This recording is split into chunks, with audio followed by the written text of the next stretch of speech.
to make a new type of news. New insights, new styles, and new topics every day. We are News Generation. Making news just for you. It's July 13th here in Seoul. I'm Shin Yoon, and this is News Generation, where we make the news at Arirang's very own open studio. Every morning, we'll discuss the top issues and latest current affairs affecting people in their 20s and 30s. Joining me in the studio is Kim Xiong. Good morning, Ian. Good morning, and Niall Song. Hi, everyone. Now, both are here to speak on behalf of those in their 20s and 30s. As usual, let's start with our news feed, which covers different hashtags and news items that have been trending on social media over the past 24 hours. We've been seeing a lot of rain hit Korea this week. Weather officials said downpours left one person dead and one person missing. Subway trains temporarily stopped operating, and some roads and bridges were closed off. Just like last summer, some apartment complexes and houses were flooded, and for the next few days, the KMA says we'll see up to 150 millimeters of rain fall across the country. Moving on, from July 20th, Starbucks Korea will provide some of its beverages in the Trenta size. This is almost a liter, which is the biggest size Starbucks offers, only in the North American region. Starbucks will be releasing this limited size edition for 3 of its popular beverages to commemorate its 24th anniversary of opening here in South Korea. And starting next month, you will have to pay a little extra to ride the subway and bus here in Korea. Seoul City has decided to raise subway fares by 12%, bringing the total to around $1.1. Bus fares were raised by 25% to $1.2. Now, if we take a closer look at the last news story, it was the first time in 8 years that officials raised public transit fees, and this was decided upon during a closed-door meeting on Wednesday. Talks of price hikes have been going on for a while, especially since Seoul's subway system suffered annual losses of $721 million on average from 2018 to 2022. This comes with inflation and an aging population.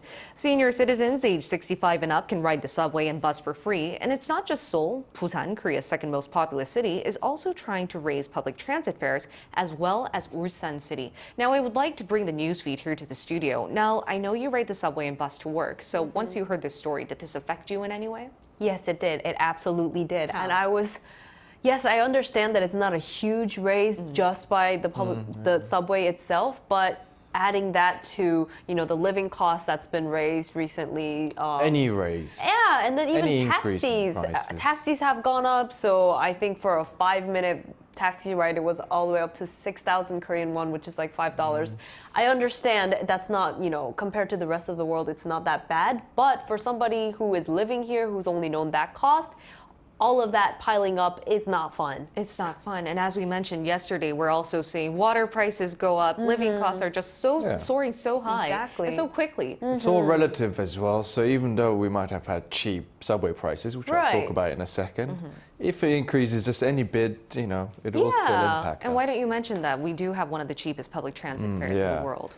For sure. I mean, subway in Korea, as you mentioned, went up from 12,051 to 1,401. Sorry, 1,250 to 1,400, which is around $1.2, which is still quite cheap. Bus from 1,201 to 1,501, which is also around $1.2, $1.3. So compared to other countries with similar economic conditions, Korea's public transport is on the very cheap side. Right. For example, Japan is around $1.5, UK at $3.24, and the US at around $2.5. So in fact, Korea's public transport ranks with Brazil, Jamaica, Costa Rica, as well as Thailand in terms of pricing.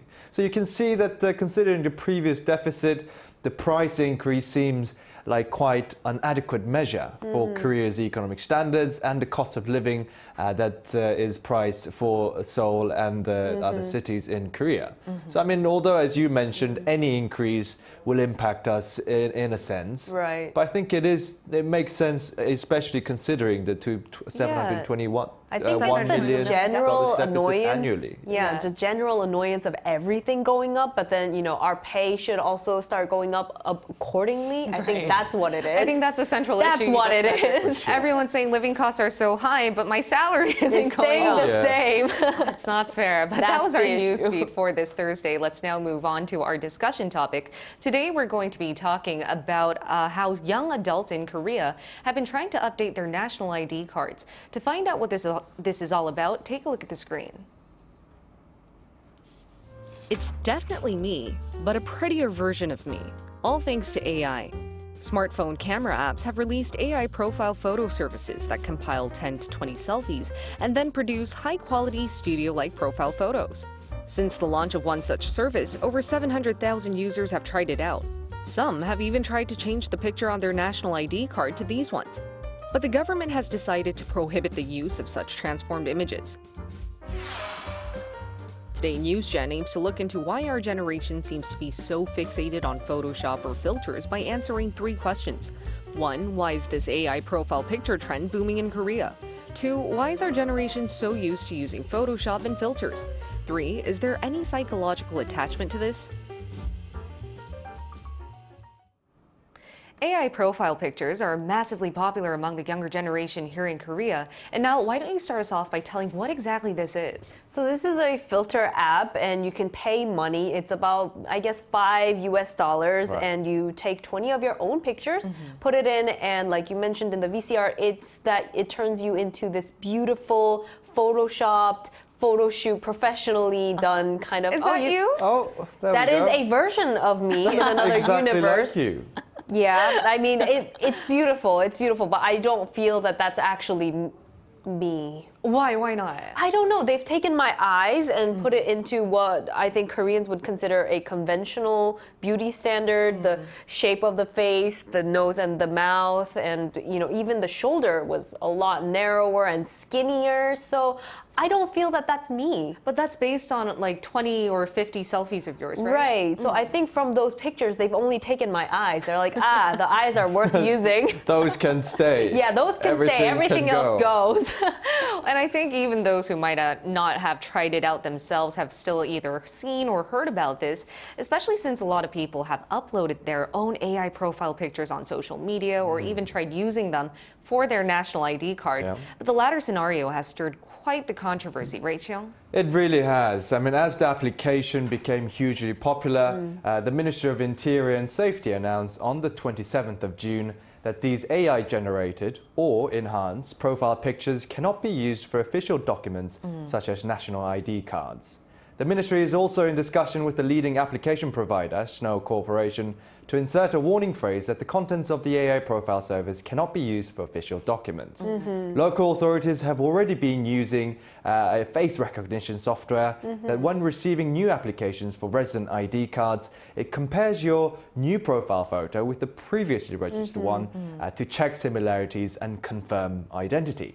So whilst there are leeways to get a more complimentary photo of you registered, it may not work. It may not work. And what did you guys think about banning AI profile photos being used on national ID cards? I mean, if it looks so similar to what you look like in real life, go for it. Yeah. And like he was saying, the face recognition program will pretty much insult you and say, nope, that's not you. That's not the real you. But, if not, obviously you can't use it for official identification. I just don't understand why this even came up to question. Right. Maybe people are thinking that that's how they look. So, I mean, in fact, I've looked up what this recognition software does, and from like a scale of 1 to 100, I think, perhaps, but 55 is the benchmark. So if it's less than 55, then you automatically gets That's rejected. so insulting. So the machine is telling you, you Whether don't you're even similar. look 50% Exactly, yeah. like this like picture. Your 5 year, like yourself 3 years ago or something. That's sad.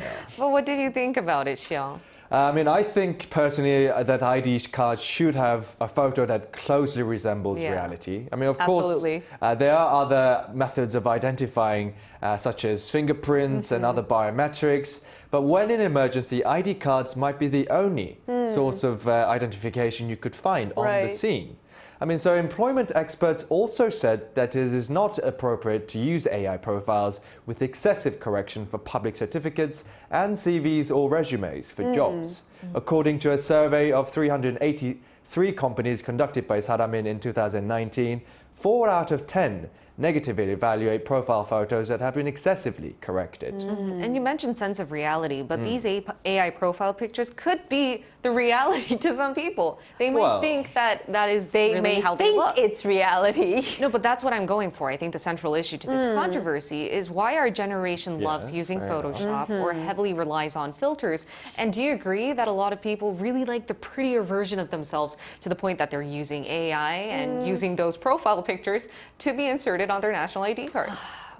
Sadly, I think yes. Some people, this is the case for some people. But I do think that there is another side of it where, AI has been developing with our nation, and we kind of consider it a form of entertainment where you can see your face in, I don't know, older. Nowadays, that's a trend. You get to see your face, what you would look like in 40 years. And you can also do different hair colors, different eye colors, and makeup styles. Just, with the drop of a hat, you can just do it like that without any effort. So that's kind of an entertaining way to see maybe in another multiverse how I would have looked like.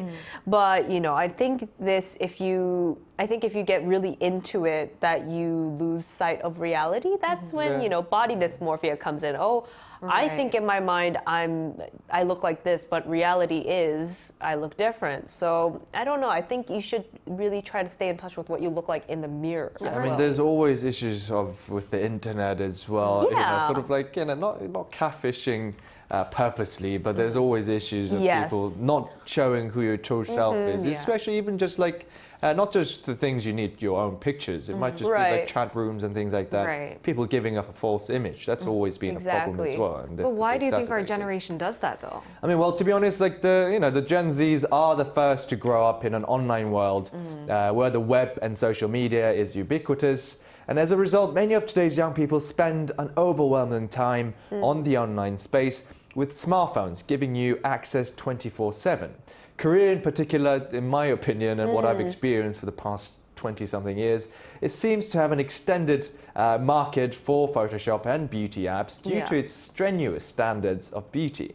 And I personally gravely worry about this trend of Photoshops and filters, because I think it'll not only exacerbate, but exacerbate the unrealistic standards of beauty. That is so true. And I think a lot of people do Photoshop. We were mentioning this right before. Some people Photoshop their prettiest version and they go to like the surgeons, plastic surgeons, and say, hey, please make my face look like this Photoshop version of me. Exactly. That's just how much a lot of Korean youngsters are using Photoshop. And why don't we now include a psychology expert to hear what she has to say about this issue? We'll include her in our talks right after this.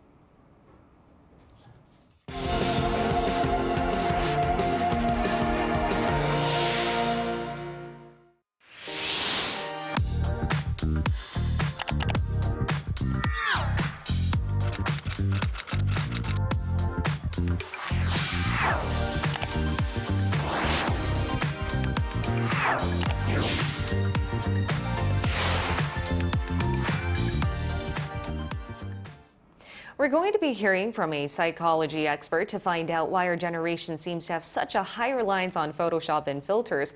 Let's find out if there's a psychological reason for this by including Swetchun Zibai in our talks. She's a PhD candidate in psychology at Princeton University. Welcome, Swetchun. Hi, all. Thanks for having me. All right, we're going to go around the room and ask you a question each. My first question is, we're definitely seeing a lot more airbrushing, Photoshop, and use of filters among our generation. Why do you think this is the case? And could you explain the psychology behind relying on Photoshop and camera filters? Of course. I totally agree with you on that observation that we see increasing use of Photoshopping and camera filtering.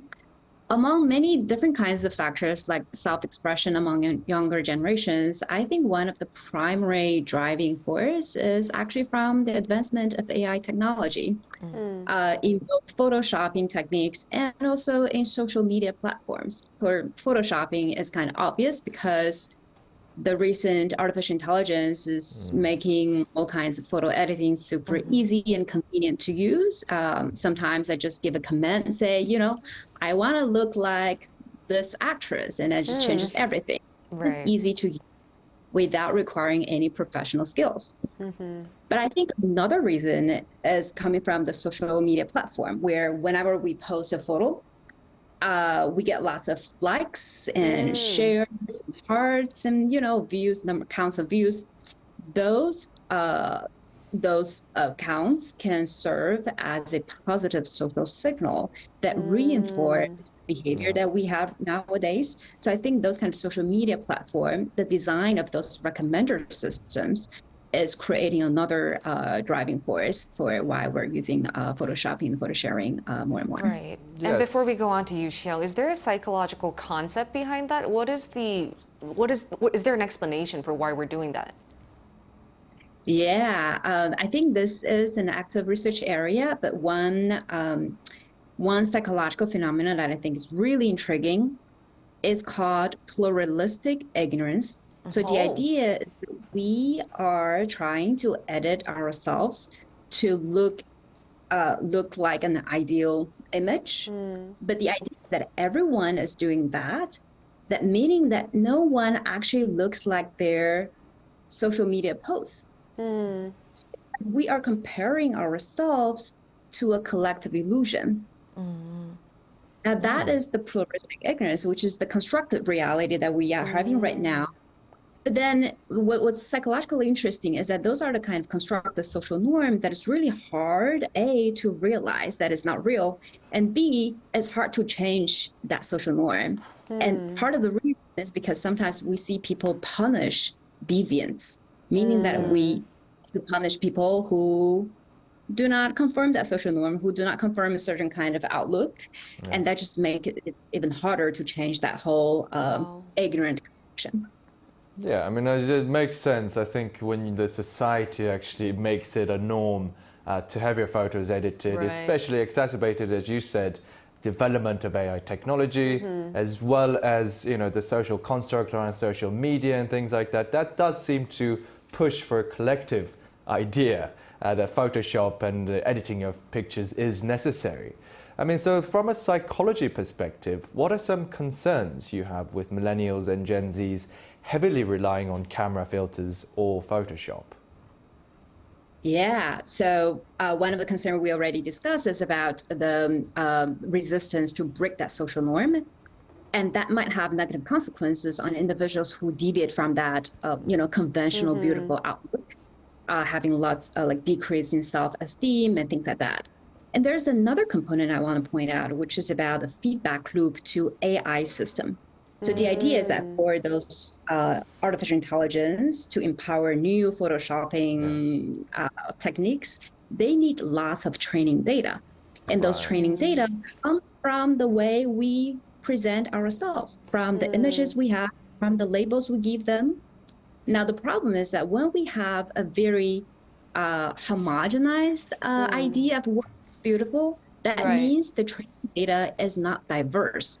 A lack of diversity in training data is going to lead to more biased algorithms and more biased predictions in the future.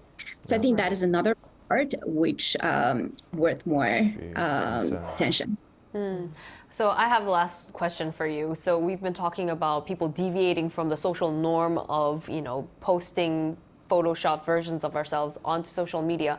So it's not completely inevitable. So are there any words of advice that you'd like to give to the younger generation that has to live through this, has to navigate how to use and when not to use Photoshop and filters? Yeah. I do think that's a very challenging question. If I know how to change that social norm, I think that would be a scientific breakthrough. Although I do think first realizing that it might be a constructed illusion, I think that is the first step. And then second of all, I think this is the way I would think about the individuals in the society, which is that we are not only the users of those AI technologies, we can be the creators, we can be the influencers of those photoshopping skills, right? So the idea is that it's really up to us in terms of decide what kind of AI technology we want in the future. Do we want photoshopping to give us similar recommendations in the future, or do we want AI to give us more diversified and interesting ideas, interesting different kinds of outlooks in the future? And that is going to change. It's really up to us then. Exactly. Sounds good. All right. Thank you so much. It was a pleasure to hear from you today. Thank you. Bye. Thanks so much. My pleasure to be here. All right, and before we continue our talks, we're also going to hear what our global viewers had to say on today's topic. Take a look at the screen to find out what 3 of them had to say. Shay Luna Midnight said, I choose to use filters for good and not for evil. I don't really Photoshop, but I find natural light universally flattering on most people. Ashika said, I do not use Photoshop, but I do use filters sometimes.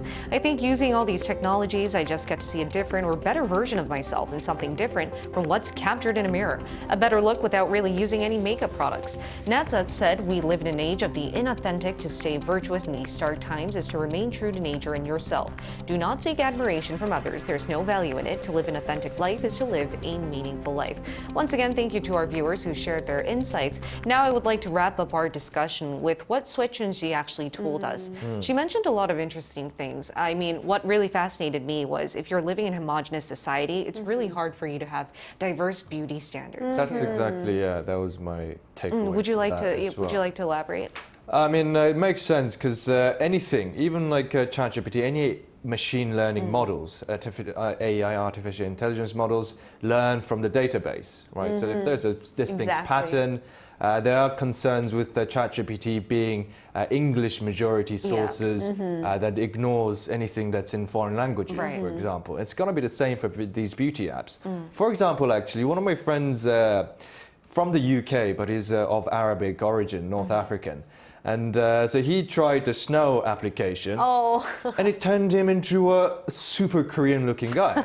He was shocked actually to sort of, you know, actually absolutely destroyed any standout features of his face. Exactly. And that is the case we're talking about, exactly what Sue Chun-ji was talking about, the standards of beauty becoming biased depending on what kind of database the application uses. So I think that raises quite a bit of concern using these AI profiles. Especially if we want to see diverse and more creative use of AI, we shouldn't be doing that, right? Definitely. And what about you, Nell? What was the takeaway you got? You know, it's funny he mentioned the whole non-Korean using snow, and the filter makes somebody looks really Korean. I've had the same experience on a different app, but with a more Western makeup look, and it made me look not Korean, not Western, I don't know what it is. It looked scary. So the standard that we're putting on everybody, it shouldn't be the same for everyone. Everyone looks different, everyone has good features and, you know, features that are not conventionally beautiful. But I think really coming to terms with what we look like individually, and we should celebrate that diversity, right? And I think being in touch with reality of what we look like in the mirror, as well as having fun with the AI filters is so key, the balance of that. And as Sue Chun-ji mentioned, it's an illusion. It is. It's an illusion. Like a collective, well, it's rude to say idiocracy, but it's more of a collective action. You know? It makes sense because everybody else is doing it. If you're the only one doing it, you might get made fun of or criticized for the, you know, what kind of pictures you take. But everybody's hiding behind their phones and online spaces. They feel comfortable to only post their pictures. You know, we have some influencers that are AI generated. Completely inexisting person who creates profit and things like that, which is quite alarming. Right, and I think the biggest thing we can learn from today is that it is an illusion, so we should wake up from it. But you know, if you want to use it. But yeah, then again, understand that it is illusion, but enjoy it and be able to control it. Love yourself. Love yourself. Love yourself. Use it in moderation. All right, and we'll be here every day from 9:30 to 10 a.m. Korea time, bringing you more topics young people are talking about. Special thanks to Kim Xiang. My pleasure. And Nell Song. No problem. And thank you everyone for watching. We'll see you tomorrow. We are News Generation.